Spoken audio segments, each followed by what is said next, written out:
아멘. 우리 옆 사람하고 인사합니다. 진리가 너희를 자유롭게 합니다. 아멘. 우리 주 예수 그리스도의 이름 가운데 하나님을 감사드리고 하나님 영광 하나님을 드립니다.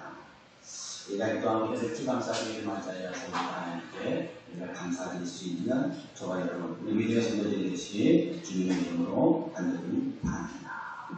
우리 여러분, 우리가 오늘은 삶의 생명력이라는 제목을 가지고 하나님의 은혜를 나누시는 귀한 시간을 갖겠습니다.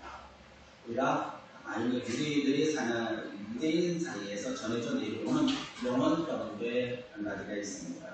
이 세상에서 가장 유명한 사람은 누구입니까? 그러면 모든 사람은 늘 배우는 사람입니다. 그리고 이 세상에서 가장 강한 사람은 누구입니까? 바로 나를 이기는 사람입니다. 자기 자신을 이기는 사람입니다. 이 세상에서 가장 부유한 사람은 누구입니까? 현재 자기가 가지고 있는 것에 대해서 만족하는 사람입니다. 라고 말했습니다. 만족은 감사입니다. 감사는 생활의 문화율을 또한 역할을 합니다. 범사에 감사하며 산다면 우리의 삶은 이토록 메마르지 않을 것입니다. 불평하는 것도 감사하는 것도 습관이에요. 우리가 흔히 우리 가운데 큰 어려움이나 큰 일을 극복하고 나면은 하나님 감사합니다 라고 하죠. 그러나 우리 작은 일에도 감사하고 사소한 일에도 감사할 수 있을 때 모든 것을 만족할 수 있으며 감사할 수 있습니다. 쌀 한 토기를 우리가 수확하는데 수확하기 위해서는 바로 7분의 땀을 흘려야 합니다. 그래서 이것을 한마디로 넌 1미 7근이라 라고 부르는 걸 볼 수 있습니다. 우리가 무심코 흘리고 또한 소비하는 쌀 한 토기라도 그 쌀을 위해서 흘리는 땀, 흘리는 순간 수많은 사람들이 그 손길이 있음을 기억하며 감사하라라고 하는 뜻을 가지고 있습니다. 감사하는 것만큼 행복해질 수 없습니다. 행복은 감사 속에 있고 감사는 또한 만족 속에 있으며 만족은 또한 나무에 감사의 꽃을 피고 감사의 꽃은 또한 행복의 열매를 맺게 합니다. 그래서 성경은 범사에 감사하라 라고 말씀하셨어요. 감사할 수 있는 없는 환경이 있을지라도 감사하는 사람이 되기를 주님의 이름을 간절히 축원드립니다.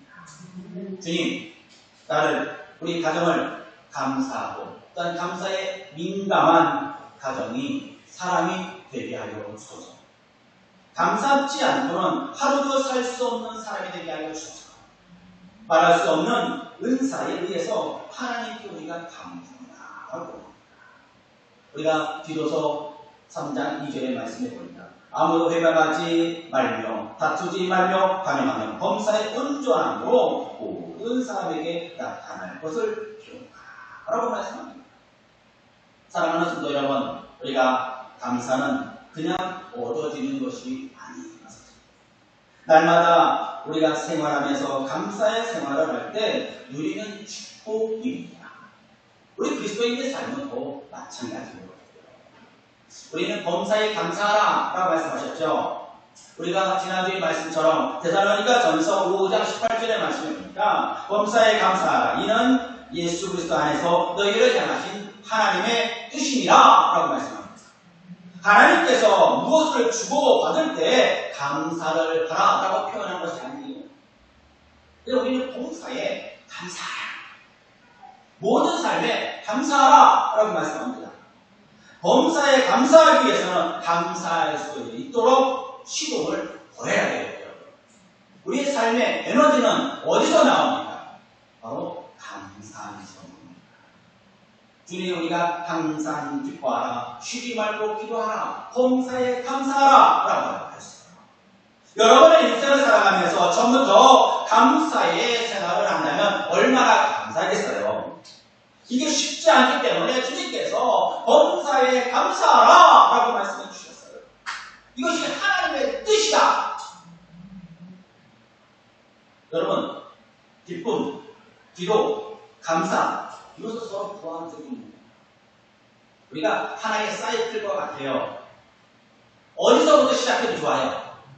우리가 기뻐하는 것부터 시작해도 좋고, 기도하는 것부터 시작해도 좋고, 우리가 감사하는 것부터 시작해도 좋아요. 그러다 보면 하나의 사이클처럼 우리가 돌아갑니다. 뭔가 나의 인생, 나의 삶이 축복의 삶으로 됩니다. 하나님께서 우리를 창조하실 때 우리 뇌는 참 수용성이 많게 창조하셨습니다. 뇌는 내가 말하는 대로 의심하지 않고 받아들여요. 여러분, 우리가 믿습니까? 저 말씀 여러분 뭐라고 말씀하십니까? 아멘. 네, 이게 수용하는 거예요. 이 뇌라고 하는 것은 외부 세계와 아무 상관없이 내가 지금 표현하고 느끼고 또한 느끼는 감정, 말하는 소리를 그대로 지금 좋아하고 있구나, 좋은 말을 하구나, 지금 걷고 있구나 라고 하면 그것에 대해서 좋은 것을 받아들여요. 왜곡된 생각을 갖지 않아요. 판단하지 않습니다. 과거에 잘못된 습관, 입력되었다도 그건 상관하지 않아요. 우리 삶은 어때요? 사람은 과거의 패턴대로 살아가는 걸 볼 수 있어요. 그래서 그 사람의 패턴을 읽으면 그 사람의 미래가 보이게 되어 있습니다. 근데 우리 믿음의 성도들이 달라지는 게 뭘까요? 하나님의 말씀이 들릴 때 믿습니다. 의심하지 않아요. 감사합니다. 기뻐합니다. 쉬지 말고 기도합니다. 왜곡되게 판단하지 않아요. 그러니까 그게 우리 삶에 매우 중요합니다. 과거에 잘못된 습관이 입력됐다 할지라도 현재의 삶의 습관이 새롭게 입력되며 뇌는 그대로 받아들입니다. 그래서 우리 주인님이 지금 좋은 것을 말씀하고 있구나. 나는 그것이 맞습니다. 아멘. 하는 것처럼 움직입니다. 우리는 대화 가운데서 긍정적인 것보다 부정적으로 해석할 때가 그대로 많아요. 그래서 우리는 승리가 아니라 견디는 삶을 살아가기 위해서 애쓴다고 저와 다니마다 표현할 때 있어요. 여러분 어때요? 여러분 힘듭니다 라고 하면 어때요? 힘들게 사십니까 지금? 어렵습니까? 고난입니까? 제가 힘들고 어렵습니다 라고 하면은 내 뇌에서는 자동적으로 그 인식해요. 그 내 몸이 그냥 힘들고 무기력한 모습으로 있어요. 그래서 어떨 때는 제가 내가 왜 이렇게 우울하고 있지? 라고 그렇게 생각할 때가 있어요. 그럼 내가 하나님 감사해야지. 하나님 나를 지켜주니 감사합니다 라고 하면 그 순간부터 내가 감사함으로 움직여야지. 그럼 움직일 때 감사의 은혜가 활동적이고 나타납니다. 여러분들이 주님의 말씀에 은혜를 받잖아요. 그럼 뭐가 제일 먼저 변할까요? 어떤 게 제일 먼저 변하죠? 얼굴이 변합니다. 왜 그럴까요? 여러분들이 영적으로 변화를 일어납니다. 감사합니다. 하나님의 은혜에 감사합니다. 내가 하나님의 말씀에 순종합니다. 승리하기 때문에 얼굴이 변합니다. 그래서 제가 은혜를 받으면 아내가 당신 얼굴이 환해서 좋네. 근데 제가 근심하고 있으면 왜 이렇게 이빨이 근심 있어? 힘들어? 왜? 얼굴이 나타나. 제가 늘 말씀을 전할 때 하나님의 은혜의 말씀을 선포합니다. 근데 다른 사람들에게는, 만나는 성도님들에게는 마십시오. 감사하십시오. 긍정적으로 생각하십시오. 긍정적으로 또 해석하십시오. 라고 말합니다. 그런데 그분들이 감사히 변했어요. 제 은혜를 주시면 감사합니다. 우리 얼굴 표정이 강해졌어요. 환해집니다. 우리 부부가, 우리 가정이 은혜 가운데 살고 있어요. 그런데 보니까 내가 변하지 않는 걸 보여줬어요. 성도님들은 변하고 나와 대화 나누신 분들은 환하게 변하는데 내가 근심 가운데 있는 걸 볼 수 있어요. 하나님 용서하소서. 내가 감사하게 알려주시고 저분이 나를 통하여서 선포된 말씀이 감사로 변하게 해주시고 얼굴이 변하고 삶이 변하고 감사합니다. 우리 10번 기자는 여호와께 감사하라. 그는 선하시며 그 인자하심이 영원하미로다. 여호와께 감사할 때 하나님의 선함과 인자하심이 뭐뭐하다고 말씀해 주셨어요. 하나님 아버지께 얼마나 감사합니까? 그분의 선하시고 인자하심이 영원한 성품이 있게 우리에게 그와 같은 감사와 선함을 그대로 나타내 보여주십니다. 오늘 본문에 보니까 하나님 아버지의 인자하신 마음, 감사한 마음이 그대로 표현한 것입니다. 고난 가운데서 나를 구원하여 주심을 감사드립니다. 호로 가운데 주심을 구원해 주심을 감사드립니다. 직접한 대상 하나님 아버지를 믿는 저와 여러분들을 향한 구원의 선포, 그 말씀을 듣는 백성들이 하나님 아멘으로 와답한 성도들의 변화를 받을 때 하나님의 영광을 돌리는 그 은혜 하나님께 감사합니다. 여기서 우리는 어려움과 고난이 무엇이겠습니까? 광야에서 사망의 길을 잃어버리고 거주할 성읍을 찾지 못하여 방황하고 있는 모습이었습니다. 그들이 어떤 모습을 찾았습니까? 그들에게 가장 원하는 게 뭘까요? 내가 가는 방향, 그 거주할 성읍을 찾는다는 거죠. 젊은이들을 만나서 대화를 나누다 보면은 불안이 가장 많아요. 어떤 불안이 많아요? 그러면 미래에 대해서 내가 무엇을 할까? 어디로 취직할까? 지금 내가 가야 될 것이 어딘가? 불안해. 주변에서 아무리 많은 조언이 들려와도 그 말이 잘 들려오지 않아요. 그렇습니다. 불안 때문에 그 이야기가 들려오지 않아요. 그러나 불안이 사라지고 내가 갈 길이 보이면 좋은 말이 들려옵니다. 아니 과거에 선생님이 아버지가 또한 나를 가르쳐주고 나를 인도하는 멘토가 가르쳐주었다. 그 많은 것들이 생각합니다. 하나님 아버지께서는 우리가 가야 될 길을 모르고 광야에서 어둠 가운데서 사망의 든심한 골짜기에서 있을지라도 우리를 그곳에 내버려 두지 않으시는 것이었어요. 음침한 골짜기로 다닐지라도 함께 해주시다. 이게 우리 삶을 통하여서 하나님께서 구원의 은혜를 맛보게 해주신 은혜입니다. 그리고 그간의 사망에서 구원해 주시리라 라고 말씀합니다. 그간과 사망의 그늘에 앉아서 공부와 세상에 매임을 당한 성도에서도 감사하라. 하나님 아버지가 구원의 은혜를 누렸는데 삶을 변하지 않고 그간과 사망의 그늘에 계속된다고 변할 때입니다.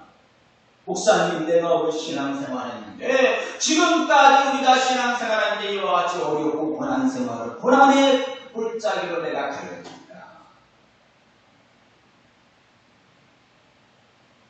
여러분들은 아는 것입니까?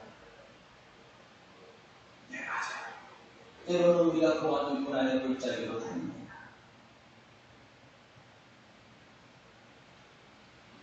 그러나 고난의 골짜기에서도 내가 가야 될 길을 안내해주는 빛이 돕는 자가 있습니다.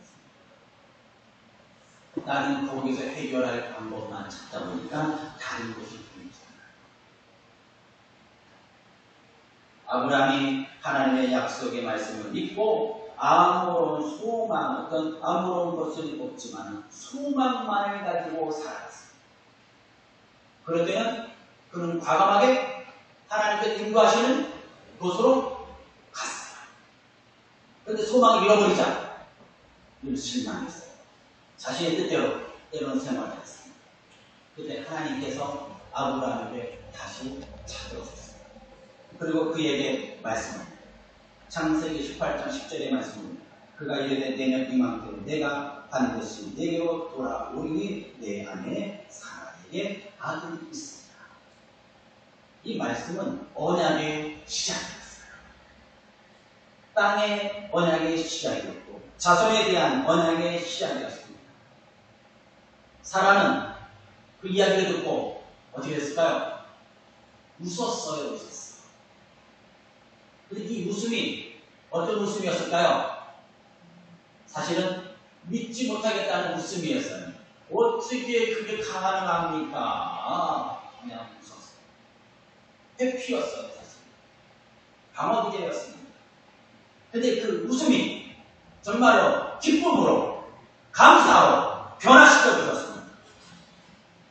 하나님께서 당신의 사람을 보내주셔서 그 말씀을 선포하고 그 말씀을 믿을 때에 기쁨과 감사의 시간이 걸렸다는 것입니다. 은혜의 시간이 걸 볼 수 있습니다. 그래서 그냥 감사했습니다. 또한 죄에서 구원해 주심을 감사합니다. 17절의 말씀에 보니까 미련한 자들이 그들이 죄악 길을 따르고 그들이 악을 범하기 때문에 고난을 받아라고 말씀합니다. 사랑하는 성도 여러분, 미련하여 죄의 길에 빠져 방황하며 고난을 받는 경우가 얼마나 많습니까? 선함에서 벗어날 때에 죄의 길에 빠질 수밖에 없어요. 그 길은 악이 있는 곳이에요. 악이 있는 곳은 어때요? 봐주는 게 없어요. 반영이 없습니다. 사랑이 없습니다. 우리는 나를 넘어지는 곳입니다. 하나님께 하나님 안에 산다고 의롭다고 우리가 장담하십니까? 우리가 예배드리다 우리가 하나님 그 안에 선이 있다고 생각하십니까? 전도서에 보니까 전도 3장 16절에 보니까 또 내가 해 아래에서 보건대 재판하는 곳 거기에도 악이 있고 정의를 행하는 곳 거기에도 악이 있구나 라고 말씀합니다. 우리가 옳다고 하는 것에도 악이 있다는 사실을 우리는 늘 깨달아야 돼요. 거기서 우리는 악을 분별할 수 있는 은혜가 우리는 가져야 돼요. 분별 은사가 있어야 됩니다. 교회를 선한 게 맞아요. 우리 믿음의 성도들, 우리 믿음으로 하나님을 믿습니까? 네, 믿어요. 그렇기 때문에 여러분들에게 하나님의 형상이 있습니다. 선함이 있어요. 그러나 죄의 흔적이 있기 때문에 때로는 우리의 삶 속에서도 악이, 죄가 나올 때가 있습니다. 그래서 우리는 그것을 경계하라고 이렇게 말씀합니다. 우리 교회를 보면 어때요? 교회 역사를 보면 늘 선함만 있을까요?